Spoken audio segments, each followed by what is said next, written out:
Hi, my name's Jason, and I used to be just a good old average American kid living in upstate New York. There's me. I played baseball, mastered Mortal Kombat, went to the prom, said the Pledge of Allegiance every day, and loved my country. I even lived the dream of every American youth, college. Sure, it was a state school, but it also happened to be a party town. Great times all around, right? Well, sort of. I still had to work hard as a pizza guy to make it. And of course there was school.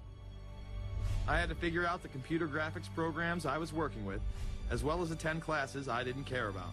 I certainly didn't know much about geopolitics. Then 9/11 happened and everything changed.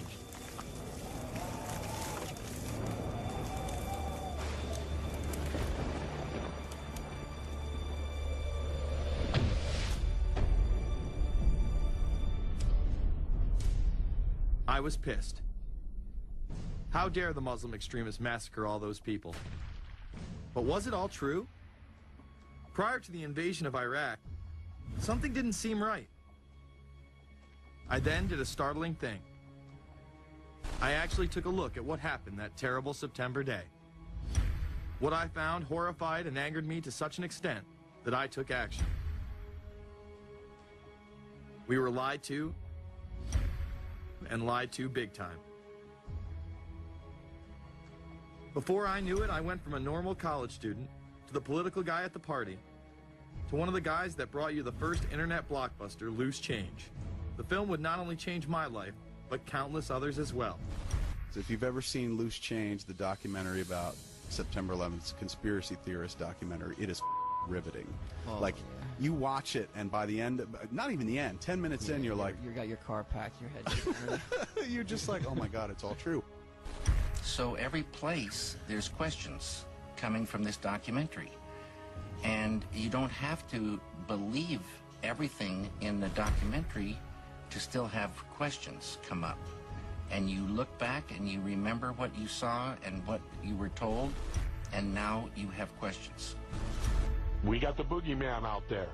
Wow. See, for many years it was communism, then it was the war on drugs, now it's the war on terror.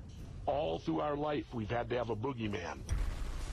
Loose Change took the truth about 9/11 into the mainstream with over 100 million views and allowed me to travel the country and even take on some of my detractors. The answer is no, they cannot. Jason, I think it's telling that every time you disagree with something, you call the people a liar. I'm not calling anybody a liar, sir. I'm calling you a liar because you are a liar. But if we were lied to about 9/11, then who was really behind it? A lot of people on the web were pointing towards the New World Order, but that was impossible. I mean, the Hulkster couldn't be involved, could he?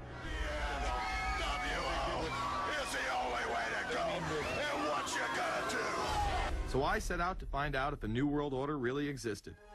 And if it did, what was it? Who was involved? And what were their goals? The very word secrecy is repugnant in a free and open society. And we are, as a people, inherently and historically opposed to secret societies, to secret oaths, and to secret proceedings. For we are opposed around the world by a monolithic and ruthless conspiracy. It is a system which has conscripted vast human and material resources into the building of a tightly knit, highly efficient machine. Its preparations are concealed, not published. Its mistakes are buried, not headlined. Its dissenters are silenced, not praised. No expenditure is questioned, no rumor is printed, no secret is revealed. Some cringe when they hear the term New World Order, despite all of these prominent people using it.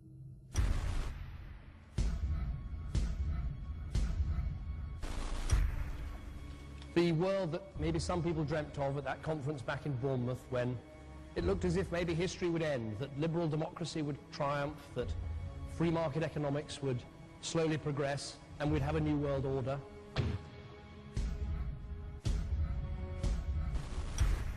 And together they helped to create, were the principal leaders in creating, a new world order and a winning strategy in the Cold War.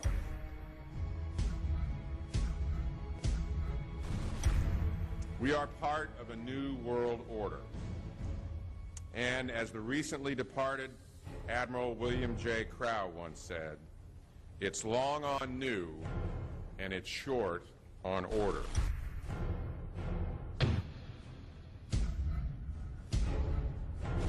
Walter Isaacson wrote a wonderful book about some of the wise men who helped shape the New World Order following the Second World War.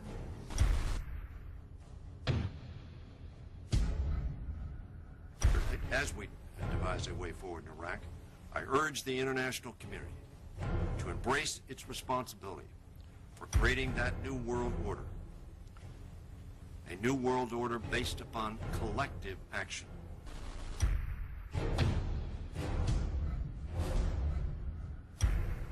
The transatlantic partnership was never just the foundation of our security. It was the foundation of our way of life. It was forged in experience of the most bitter and anguished kind. Out of it came a new Europe, a new world order, a new consensus as to how life should and could be lived.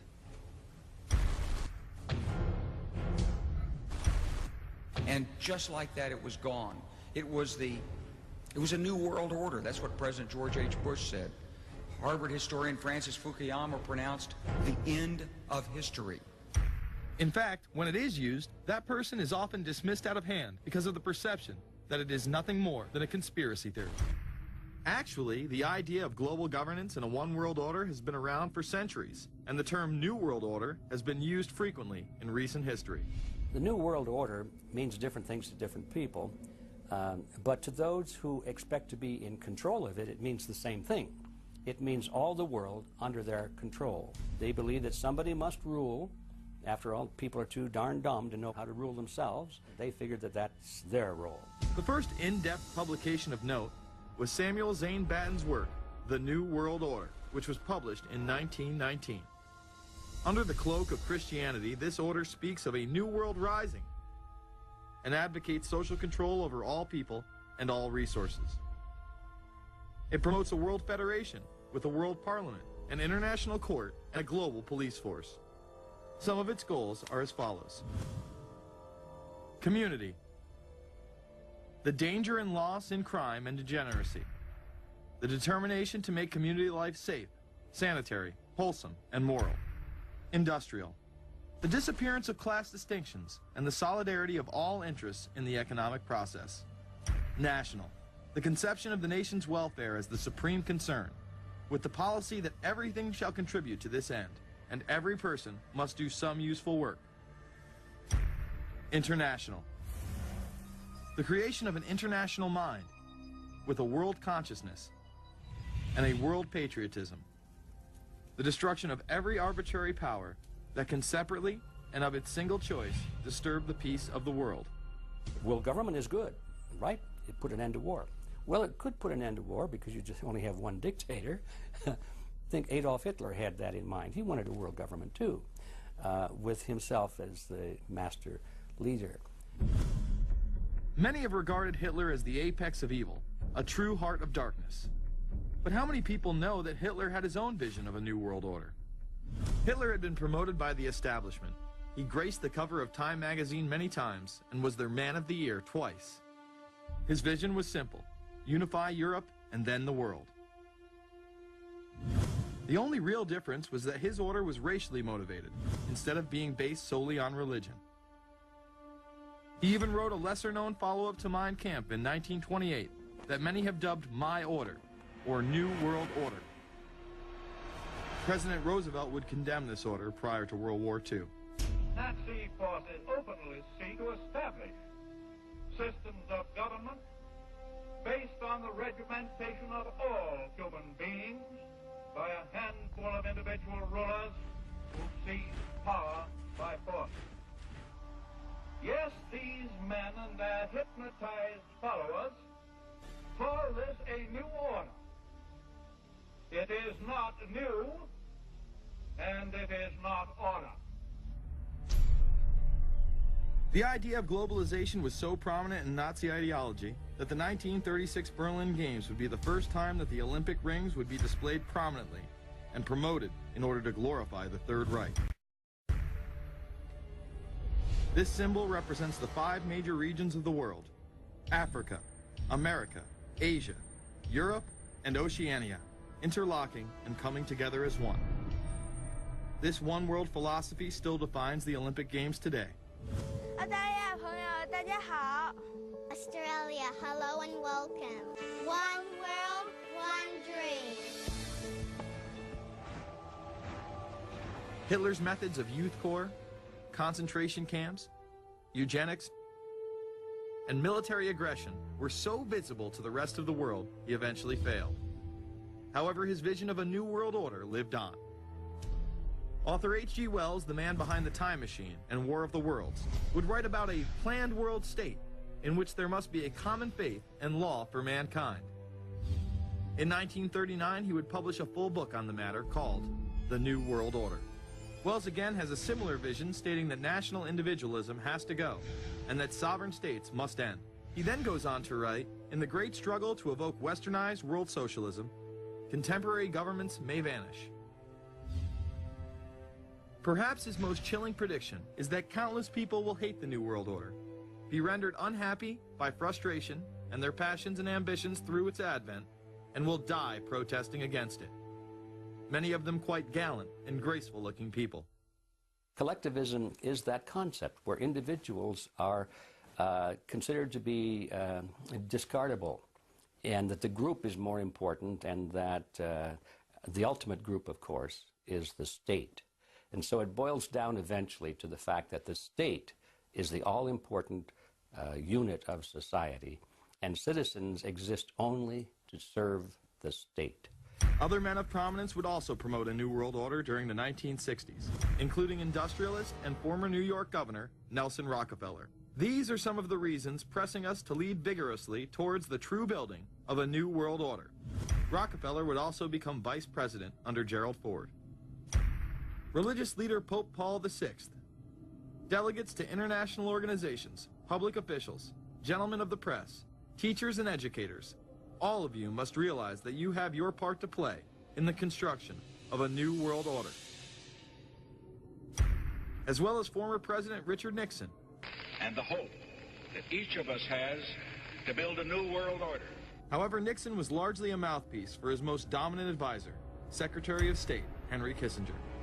Kissinger may be the most vocal proponent for a new world order of his era. He has called for it time and time again, in policy papers, meetings, and interviews. Time magazine recognized both Nixon and Kissinger as Men of the Year after announcing their New World Order in China. However, they were working on it long before. In these once classified documents, they both discussed the new order with the president of Indonesia. Mainstream media was even critical of Kissinger's vision in the early 70s. In ragged, spasmodic fashion, a new world order is coming into being, but it looks less and less like the world order that Mr. Kissinger had constructed in his own mind. Kissinger's New World Order would fall under the radar for some time. However, it saw a vast revival during the first Bush administration. Here is Brent Scowcroft, former vice chairman of Kissinger Associates and former national security advisor under both Ford and Bush Sr., as he discusses the New World Order. Looking at the subtitle this morning, Are We Ready for the New World Order, gives me something of the shudders. That phrase, New World Order, I'm afraid I'm partly responsible for resurrecting. To me, what that symbolized was perhaps a fundamental change in the character of our response to national security issues. Here, Charlie Rose asked Scowcroft, Kissinger, and former national security advisor Zbigniew Brzezinski if we are living in a new world order. Where are we as we think about this time in American foreign policy? Are we at a special moment which is being redefined? Or are we creating a new world order? We're at a moment when the international system is in a period of change like we haven't seen for several hundred years. In some parts of the world, the nation state on which the existing international system was based is either giving up its traditional aspects, like in Europe, or as in the Middle East. George H.W. Bush would campaign for a new world order like no other president before him. He would openly discuss it during his State of the Union address. What is at stake is more than one small country. It is a big idea, a new world order, where diverse nations are drawn together in common cause to achieve the universal aspirations of mankind. Again, a unified Europe was a major goal in creating this order. With few exceptions, the world now stands as one. A year and a half ago, in Germany, I said that our goal was a Europe whole and free. Tonight, Germany is united. Europe has become whole and free. The world can therefore seize this opportunity to fulfill the long-held promise of a new world order. We can find meaning and reward by serving some higher purpose than ourselves. A shining purpose, the illumination of 1,000 points of light.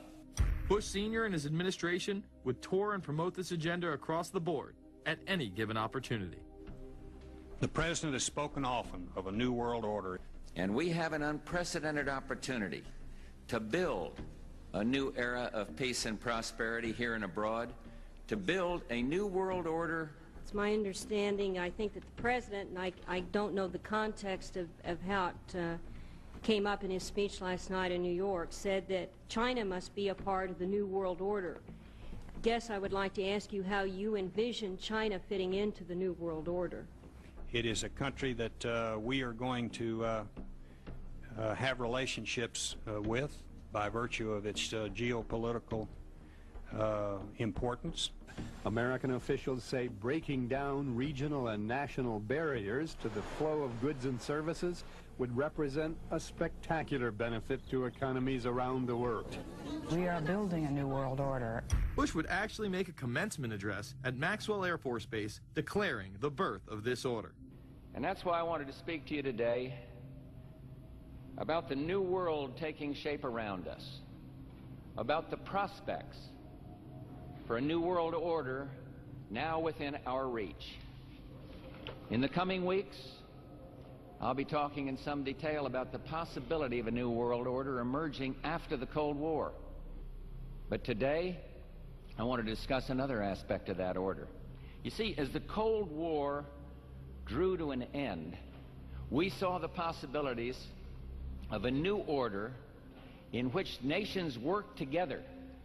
It refers to new ways of working with other nations to deter aggression and to achieve stability. As old threats recede, new threats emerge.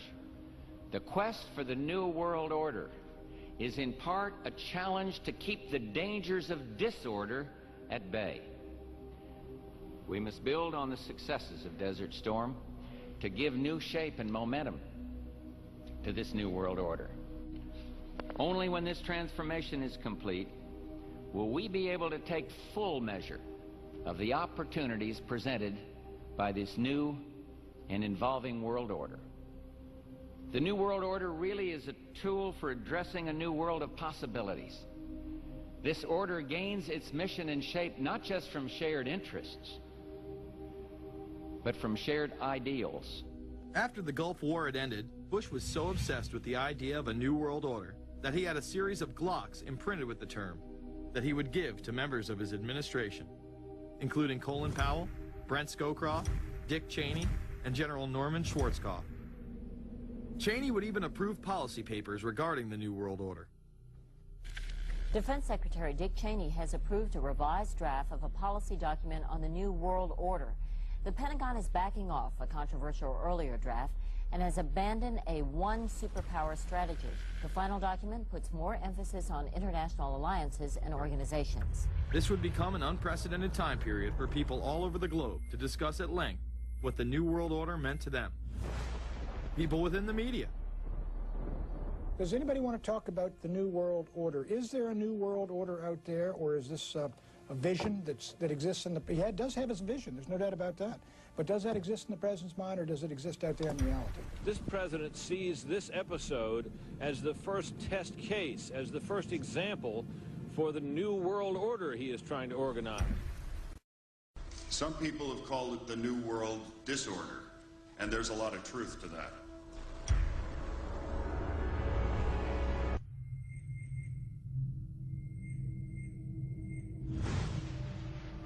University and institutional chairs. I mean, we're talking a New World Order at Georgetown.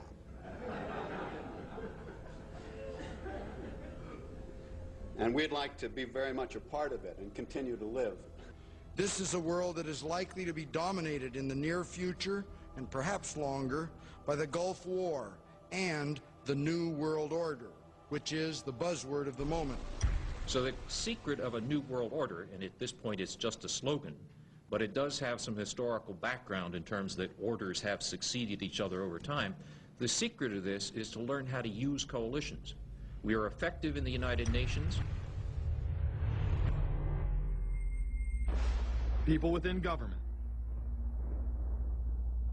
George Bush has invoked a New World Order without enunciating a new American purpose. The president has still failed to articulate clear goals for our nation's foreign policy in this new age. I find the term New World Order very revolting, and just not only historically but politically today.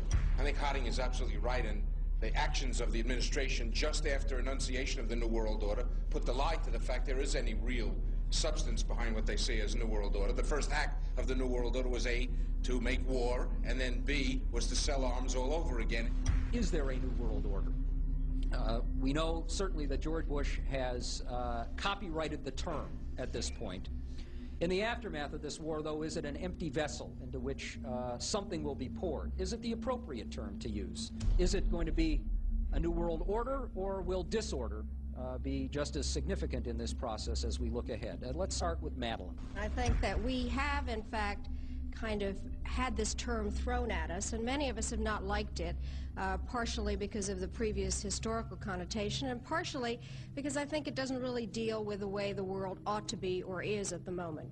But we are far from seeing a world order, and I'm not sure that it is in best U.S. interest to have a new world order in which we are the policeman.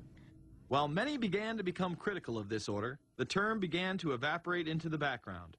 We are very, very skeptical of an international order if we are not sure how the rules will be made, because thus far the international order has been made with rules that we had no input into and that affect us, and even when on the few occasions when the rules will seem to favor us, then they get changed. A unipolar world, a world of one superpower, may be quite dangerous for us. The New World Order under the United Nations would mean, among other things, an end to our God-given rights given us and secured by the Constitution. The New World Order, which now has been called by some the New World Disorder, and by some people on the more liberal persuasion, the taking over of the world by the Council on Foreign Relations, the Trilateral Commission, and the UN to put us all in slavery. But what are these organizations? Who founded them? And what are the stated goals of each? Before we begin with the Council on Foreign Relations, let's delve further into history to understand roundtable groups and their origins. Its roots go way, way back in history, and they go back to the formation of a secret society, a secret organization that was created by Cecil Rhodes, a very powerful and very wealthy individual.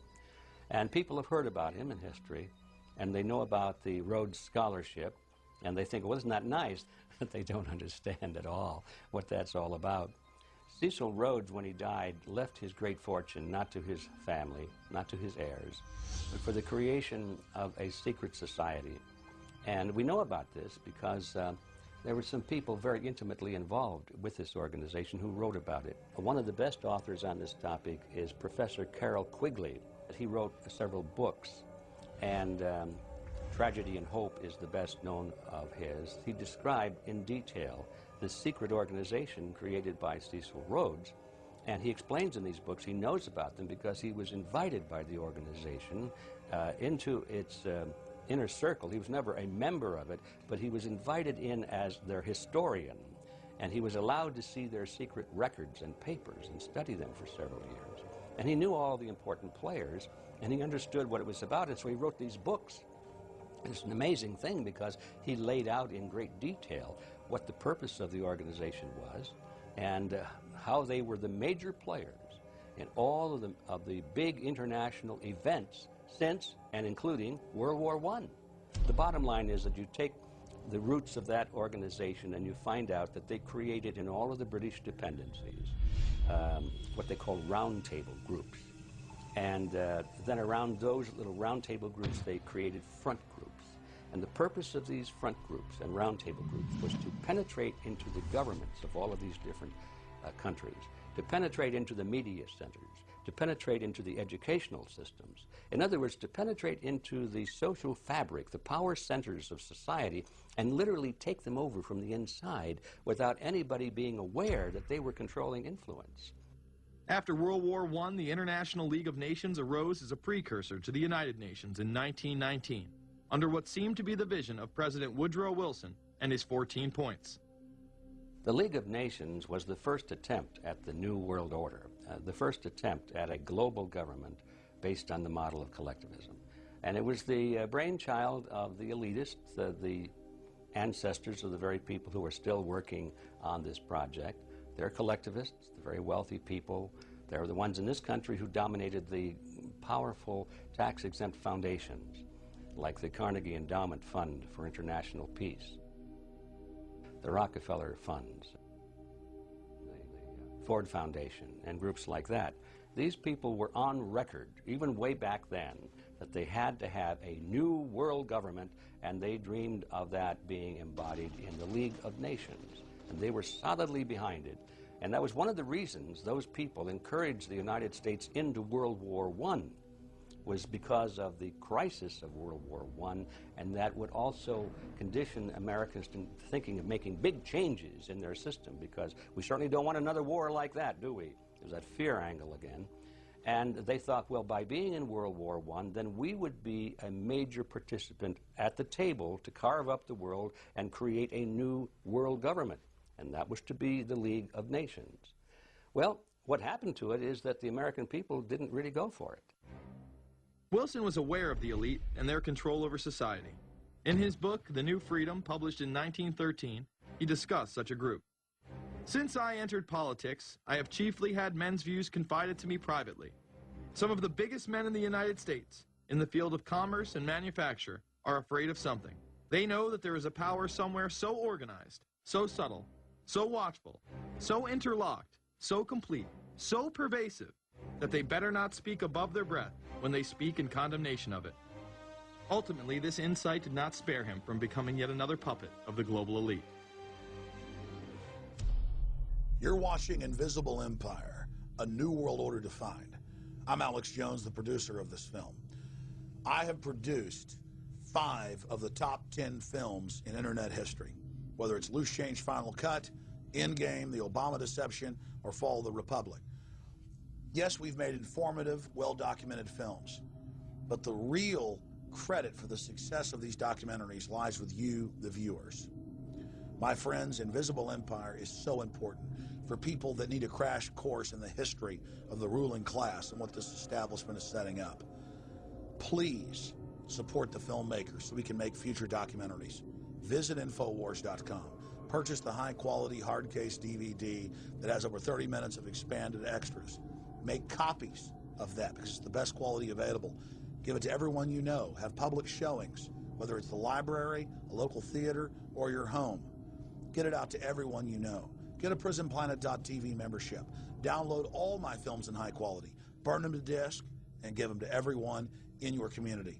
If we expose the globalists, there's no way they can carry out their hellish plan. The destiny of this film is in your hands. You've made our previous films incredible successes. I'm counting on you now. So again, Infowars.com to get the DVD, or call toll-free 888-253-3139, or see them all in incredible high quality at prisonplanet.tv. The ball is in your court. PrisonPlanet.tv is a better tool than ever in the info war. Over 6 years of my radio and TV shows, all my films in super high quality, my book, Paul Watson's book, all there, 15 cents a day. Your support of PrisonPlanet.tv empowers the resistance to unlock minds worldwide. In all of the British dependencies, these organizations, the front groups, were called the Royal Institute for International Affairs. In the United States, they chose a different name. They chose the Council on Foreign Relations, but it held exactly the same relationship to this inner society of Cecil Rhodes. Among the charter members were W. Averell Harriman of Union Banking, then President of the United States Woodrow Wilson's main advisor, Colonel Edward Mendell House, John D. Rockefeller, the founder of Standard Oil, banking mogul J.P. Morgan, and prominent bankster Paul Warburg. Well, the Council on Foreign Relations exists today. It's probably the most powerful single organization in America. Many observers, including myself, believe that it is the hidden government of the United States.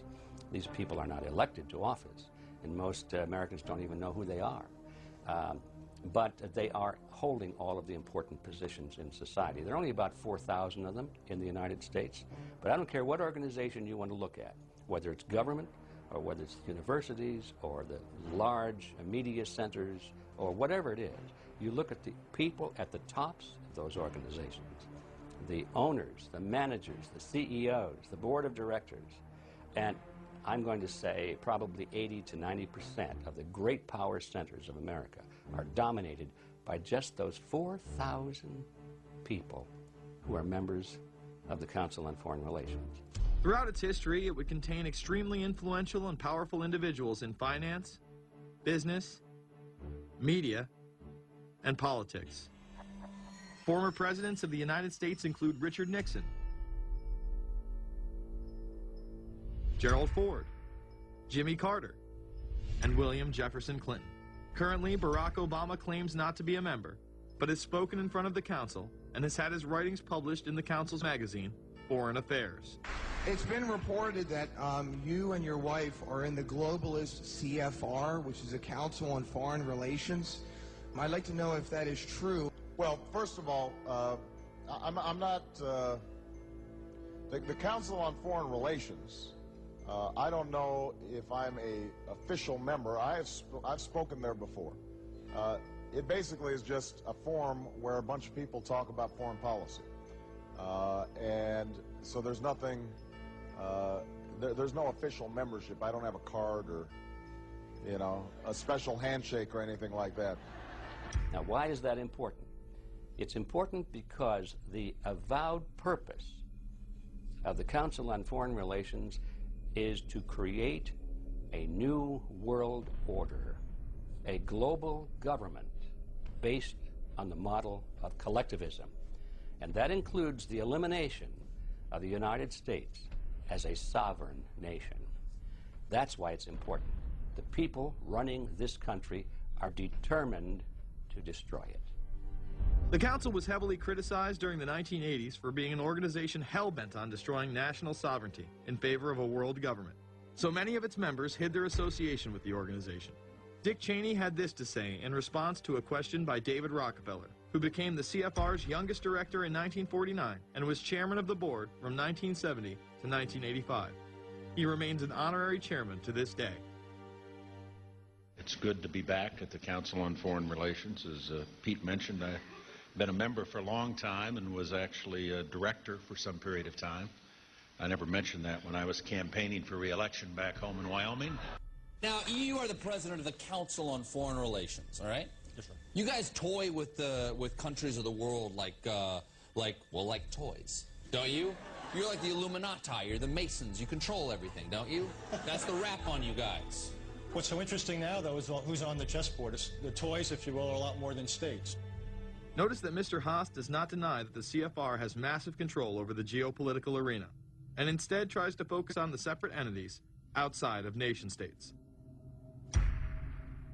Current Secretary of State Hillary Clinton also reveals the importance of the CFR here. But it's good to have an outpost of the council right here down the street from the State Department.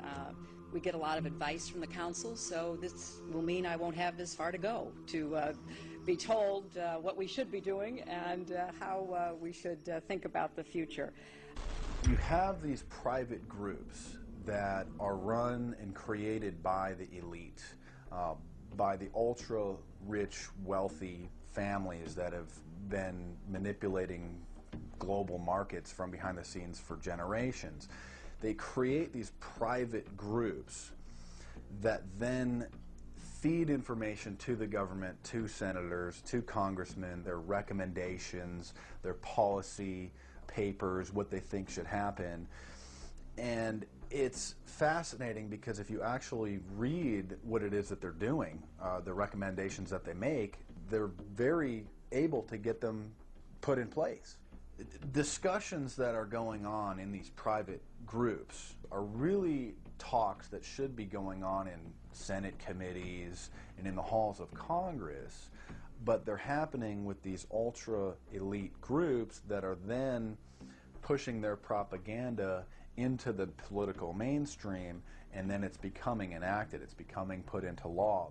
Still not convinced the CFR is promoting a new world order? Listen to what Leslie Gelb had to say upon leaving the New York Times to chair the organization as its president in 1993. I loved it. Doing a column is a great job. I'm going to an equally great but different job, and in a way a job that caps everything I've been doing in my life, in government, in academia, and in journalism. I think that's what the Council on Foreign Relations will allow me to do.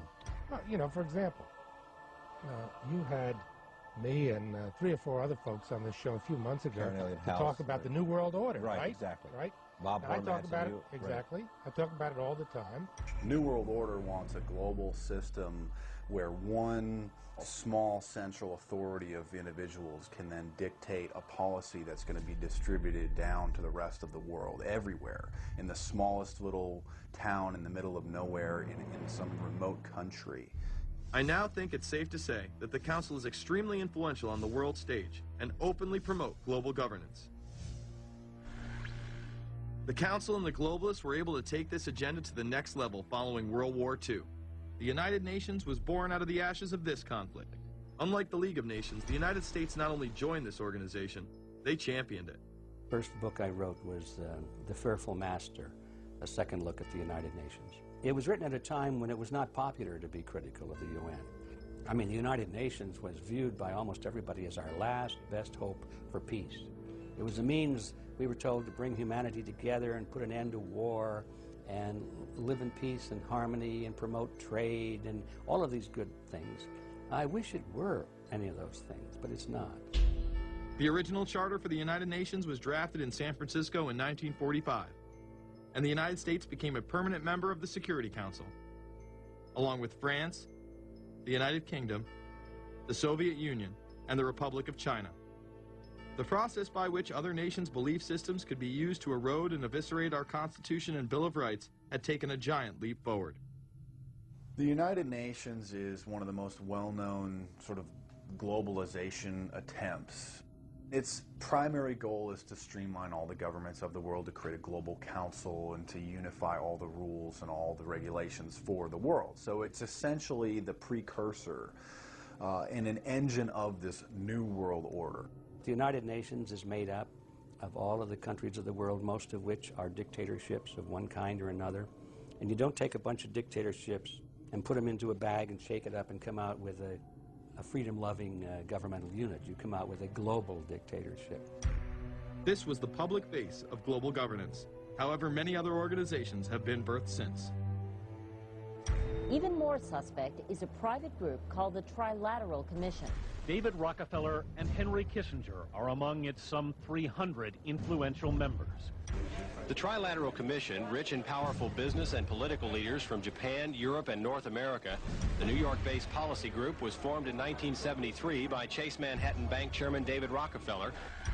In addition to Rockefeller, there are many other noted American members. Among them, economist Alan Greenspan, former Defense Secretary Harold Brown. George Bush was once a member but resigned last year before his unsuccessful presidential campaign. Back then, it wasn't politically wise to be aligned with what his party's right wing considered a shadow world government. The United Nations would take over America. The Trilateral Commission would control the world. Just look at its membership, they say. Current and former members include Presidents Clinton, Bush, and Carter. Names like Brzezinski, Christopher, Kissinger, and Schultz. And top executives of ITT, Xerox, Exxon, and Nations Bank. What do we export? Our biggest export practically is garbage, but apart from garbage, we export military equipment. We have a special act which subsidizes, makes it possible for countries abroad to buy our armaments because it's too expensive to produce them for one country only.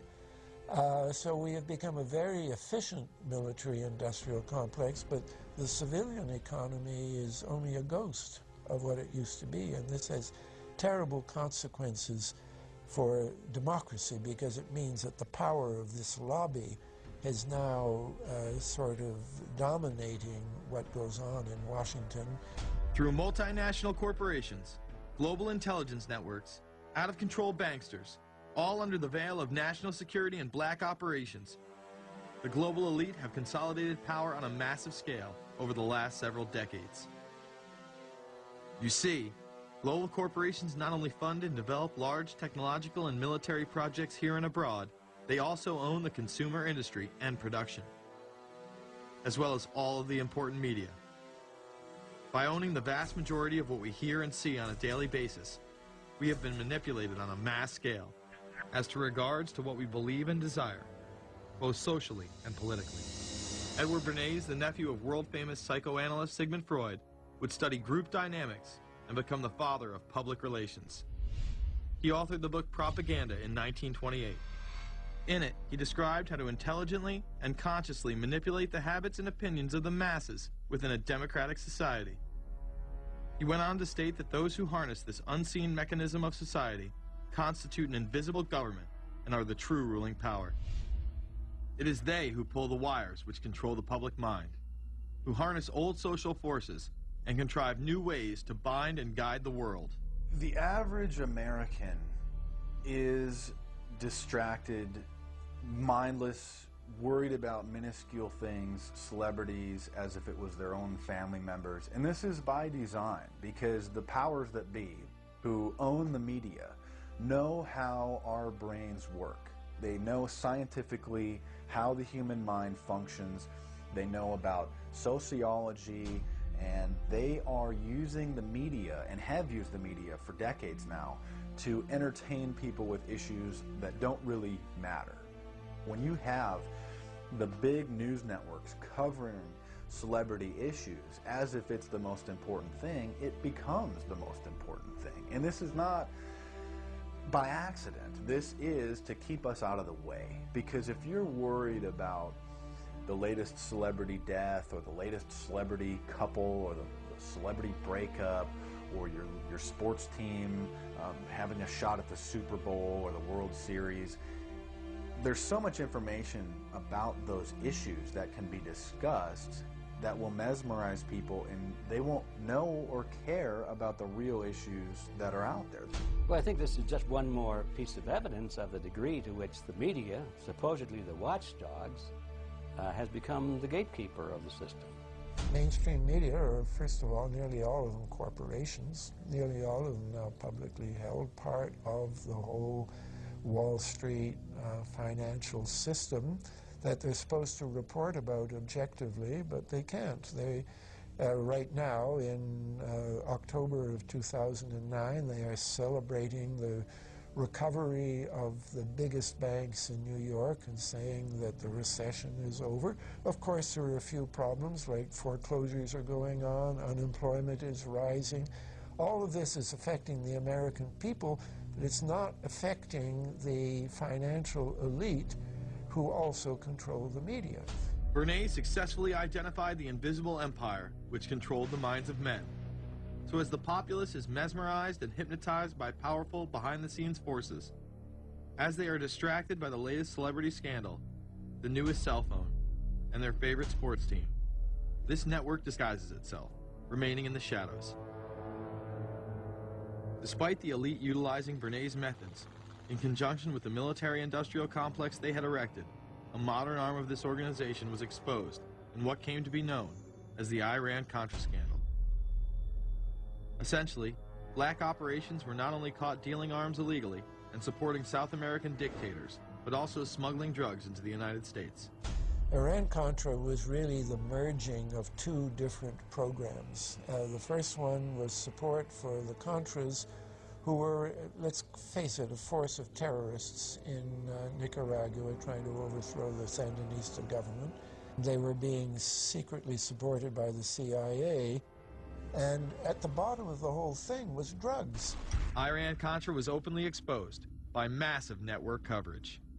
How was it that in 3 years, a network Washington set up to run arms to the Contras wound up running cocaine into this country for the most vicious drug cartel in the world? At the same time, we were supposed to be fighting a war against drugs. But by the same token, I also smuggle my share of weapons in exchange for those illegal substances, with the full knowledge and assistance of both the DEA and CIA. Betzner says that in 1983, he flew weapons from Florida to El Salvador and drugs from Colombia to the Bahamas on the way back. In 1984, he says, he flew twice from Florida to Costa Rica and back. We could bring back our own cargo, and they would arrange it, or we could bring back their cargo without ever having to worry about interception, arrest, anything like this, that everything was taken care of. What kind of cargo were you talking about? Drugs. Tolliver says he had 2 meetings with this man, CIA veteran Rafael Quintero. Then in March of 1986, he says he flew 14 tons of weapons down to Honduras, to this Contra resupply base set up by the CIA. We take off from Tegucigalpa, Honduras, and we leave. To? South Florida.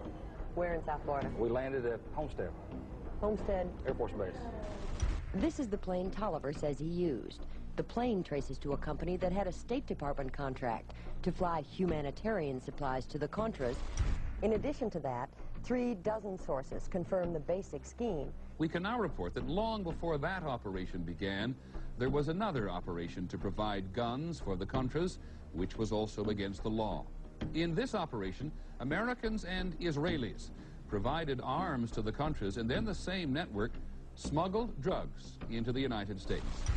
The operation was launched in spring of 1983 at Washington's request, with at least $20 million of Israeli government money later reimbursed, we're told, from U.S. Covert Operations Fund. For about 5 years, people were flying arms into Iran, and most of them came from Israel. The Israelis purchased the weapons from Poland and Czechoslovakia and began shipping them secretly from Yugoslavia to Bolivia, and then to Panama. The Israeli liaison man there, this man, Michael Harari, until recently a close aide to Panama's strongman, General Manuel Noriega. You'd bring the ship into Colombia, you would load drugs aboard it, and you would bring those drugs back to Panama with you. But bringing that stuff into the United States, that was something else. I've never been so thoroughly disgusted with myself in my life. This network would also be involved in the October surprise.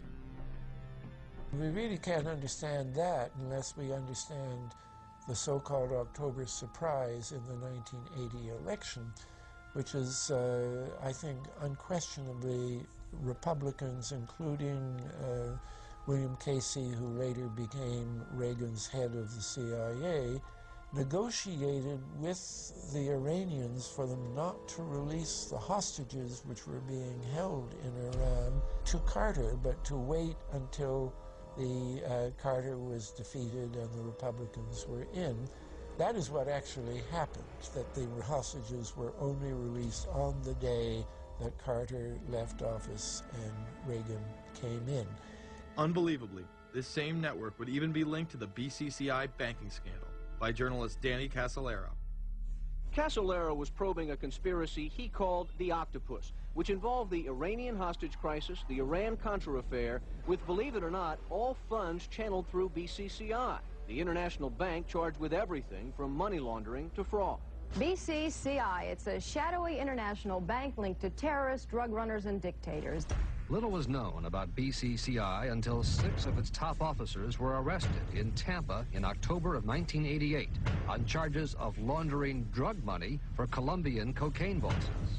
The BCCI men were convicted, and the bank itself pleaded guilty. But for some reason, the bank was allowed to continue to operate all over the world. There are indications that some of the reluctance to prosecute this bank stem from the favors it did. For? The favors it did for intelligence services everywhere. Too many secrets of too many countries, too many prominent people, too many hands-on, and that makes it desirable that this entire affair be forgotten. It began to become clear that the global traffic of drugs were funding violent dictators, rigging elections, supporting the arms trade, and enforcing the assassination of anyone who got in the way. Casolaro was found dead for his efforts in exposing this network. His death, of course, ruled a suicide. He was meeting a source in West Virginia. He was about to discover all. Instead, his body was discovered in a hotel room with 12 slashes in his wrist, but when the local authorities ruled it suicide, the family said, no way. The housekeeper had taken calls threatening his life. And I pick it up telephone, I say hello, and he say to me, you son of a bitch, you's dead. Casolaro would not be the only person involved in this scandal to wind up in a casket. Casolaro would not be the only person involved in this scandal to wind up in a casket. Meet Barry Seal. At first, the media portrayed Seal as a drug dealer gone good, who was assassinated by the Colombian mafia. Authorities believe last night's machine gun killing of top drug informant Barry Seal was ordered by drug bosses in Medellin, Colombia, who sent 5 men to Baton Rouge to kill Seal. Sam Dalton was the lawyer that represented the Colombian hitmen convicted of his assassination. We were trying to subpoena the CIA because we felt like they had documents, exhibits, and evidence that would indicate complicity in Seal's assassination. When they were able to gain access of Barry Seal's trunk the night of the murder, the personal phone number of none other than George H.W. Bush was present. Louis Unglesby, the former attorney for Mr. Seal, also confirms that he once called the office of the vice president after Seal had given him the number. You see, the Black Ops drug smuggling operation had not yet been exposed, and intelligence couldn't take any chances. It was later revealed that Seal was involved in smuggling cocaine into Mena, Arkansas, while Bill Clinton sat as governor. 1983, Ronald Reagan was president, Bill Clinton was governor, and little Mena, Arkansas changed from a quiet town to a center for drug smuggling and reported Contra support activity. In the middle of it all, this man, admitted dope smuggler Barry Seal.